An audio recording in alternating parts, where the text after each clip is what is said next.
Dr. Chu Tang Yuan received his PhD at Cornell University in 1992.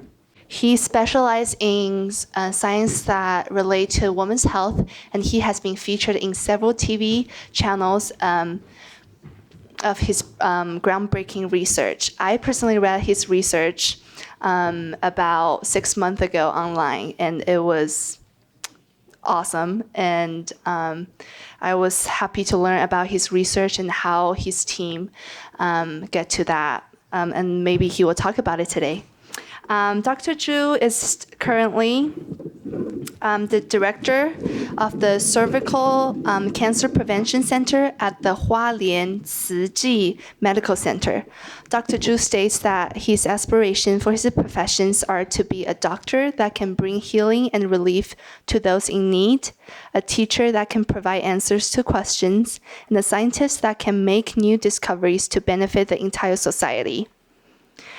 He joined the National Defense Medical Center in Taiwan as an associate professor of obstetrics and gynecology, and eventually became the center's director in 2001. And he has 2 sons and 2 daughters, 2 of whom are here today with us. So can Roger and Grace and your spouses please stand up? They are here today supporting their dad.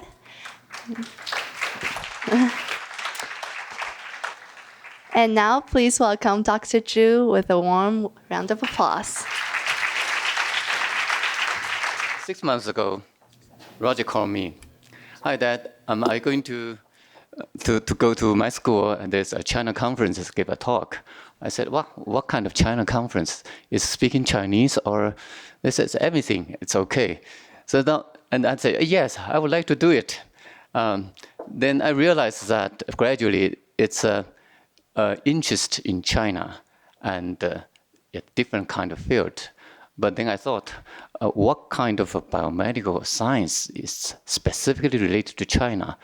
No way. I mean, there's only one life, and the health of the all human being is the same. Then I tried to figure it out. So this is today's talk. You will see. It's from the medicine. I will try to go to some social science as well. Today I'm going to talk this the price of low poverty and the late childbearing in the modern women. It's a emerging.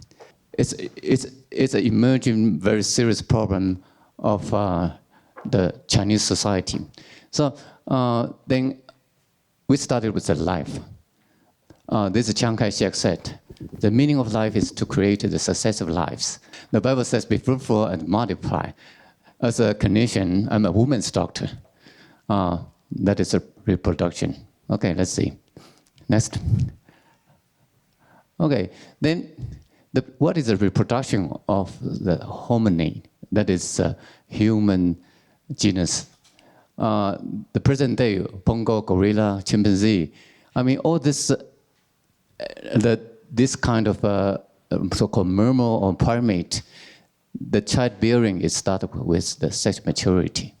And for Homo sapiens, human is 16 years old. So the monkeys is even younger. Okay, so this is the rule of reproduction. When the sexual is mature, then that is reproduction. Well, let us see the next. And this rule has been reinforced by the feudalism in China. I mean, before 1000 BC, I mean, this is the Zhou dynasty. That was quite peaceful when China is not divided. The male get married at the age of 30, and the female is 20. Then you can see after Chunqiu, Zhanguo, and all these following dynasties, there are rules that male and female has to be married earlier and earlier. So in Chunqiu, it's qi, it's male is 30, but the female gets 15. And the Yue is a small country with a very need of those war manpower. So it's a male 20 and female 17. And then the Han, Xi, Jin, Beizhou, Tang, Sheng, Yuan, Ming, Qing, all the way down to Qing dynasty, the regulation of marriage is around 17 and to 13. That means in the ancient China, female get married and bearing their child in their young age next. Then in 20th century, this law has been broken. How was that broken? Because technology. We have the contraceptive technologies, condoms, oral pills, and then the most important thing is sex evolution. So in 1968, the United Nations has the Proclamation of Reproductive Rights. That's every female, every male has the rights and to legal and safely to choose the number of children they need to have, and there are abortion rights, etc. That means for thousands of years, the law is by nature, but after this social and technology advancement, this was broken. So let's see the next. So the result is the red one. It's the result of free decision it's too expensive to raise the child in the modern world. All right, so let's see the problem in China. Next, Chinese has going to be no marriage, no reproduction in the present day because of the advance of so-called the economy or that's still the next. In China, for 35 years until 2015, 1 year ago, there was one baby policy in China. That is a law. So they have strict law.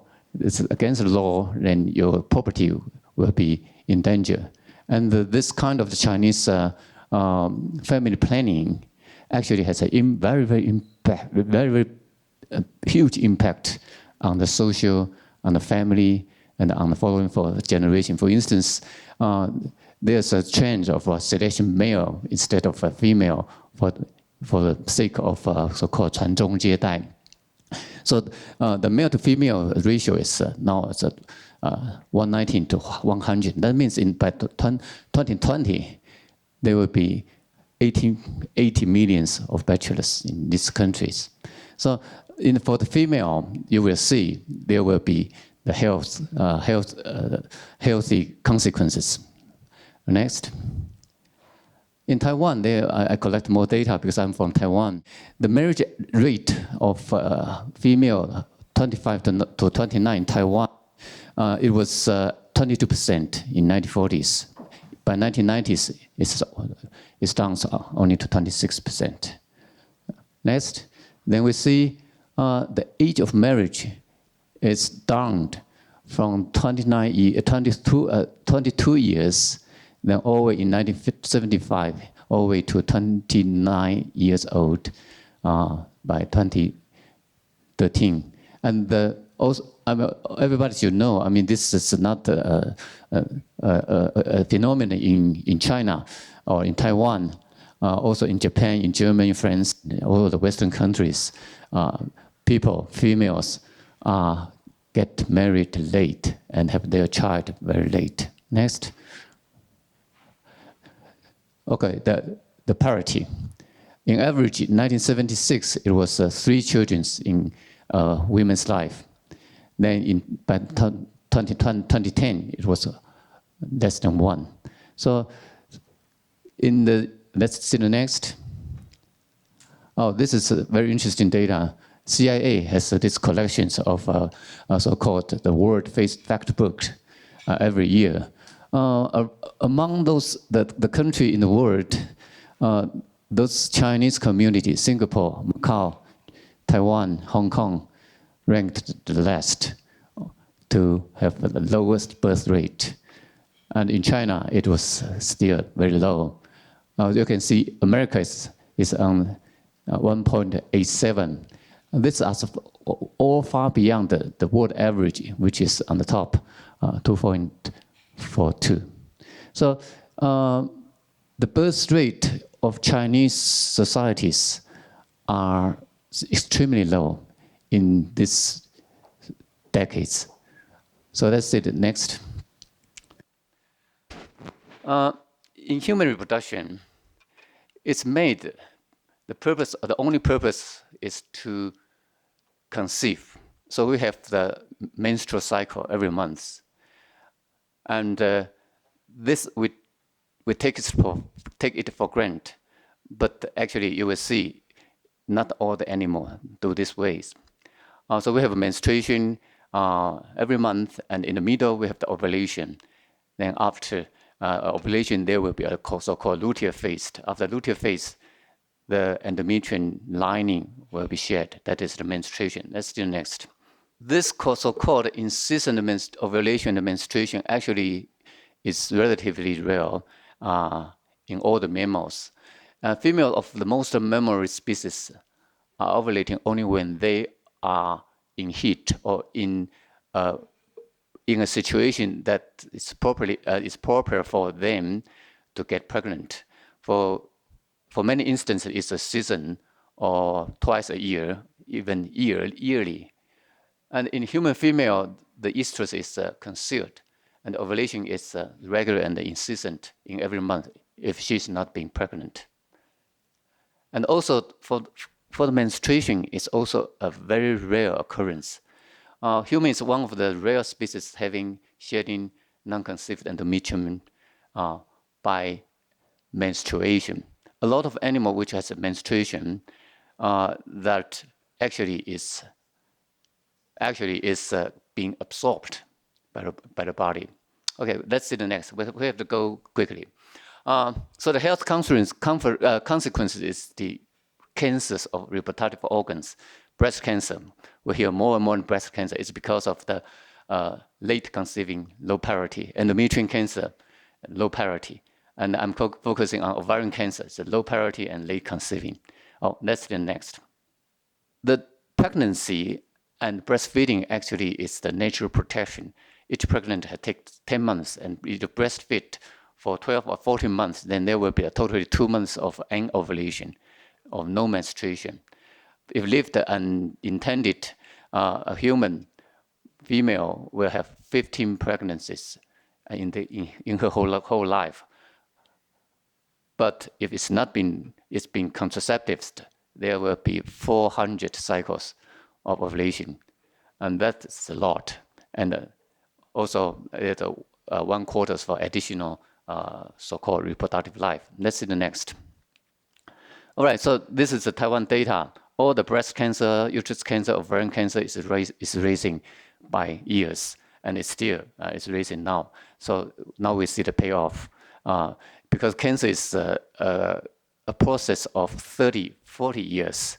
So after these decades, we're starting to see the rising. Next. All right, I'm going to give a very short introduction of my work. What we found is the basis of this so-called low parity and the cancer is because of ovulation overwork, menstruation overwork. That's the next. The first finding was published in 2015. We found that ovarian cancer is from the fallopian tube instead of in the ovary.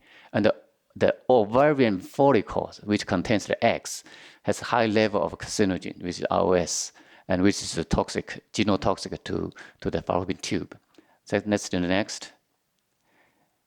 Then the second finding is that there are some so-called adjunct.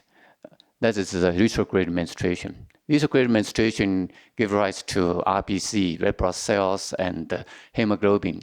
And this hemoglobin will attenuate the RS stress, allowing the injured epithelial cells to survive the mutation, therefore have the chance to go on for the cancer development. Next. Then there must be some protective mechanisms. The protection mechanism is luteal phase progesterone. Let's see. Next. So in a non-published study, we are submitting this paper. We found that in luteal phase, the progesterone will induce necroptosis of those cells that has been going on into the cancer process. And this luteal phase progesterone can be manipulated. Either if we take progesterone, there are more protection. If we block the progesterone receptor, there will be no protection at all. All right, thank you. Next. So this gives the summary. The step-by-step process. There are carcinogen with ovulation. There are protection mechanism that is a kind of so-called apoptosis. Then next. And there are some more additional carcinogen with retrograde menstruation and the hemoglobin. Next. And then there are protection mechanism of progesterone. And next. I'm not going to go into all this detailed mechanism, but those are very interesting questions, and we are doing study on those things. Next. Okay, next. All right, so the solution. The lesson is that the price of insistent ovulation and menstruation is carcinogenesis, and the payoff is to the neighbor, the fallopian tube implicated into the trouble. And when God closes the door, he opens a window as well. That is the progesterone protection. Next. So the way to protect is oral contraceptives, the number one. It prevents ovulation, it reduces retrograde menstruation, and also provides a progesterone protection. And actually, the use of oral pills has prevented the occurrence of more than 30,000 ovarian cancers already in the world. Next. But unfortunately, Chinese has a very low rate of using these oral pills, only 12.6 instead of 20% or more in Western countries. Next. But this is the next slide, the last slide. Actually, the best solution is by the Mother Nature. Next. That's the last slide. Next. That's we have been taught. Be fruitful and multiply. And on the top is my first grandchild. Thank you very much.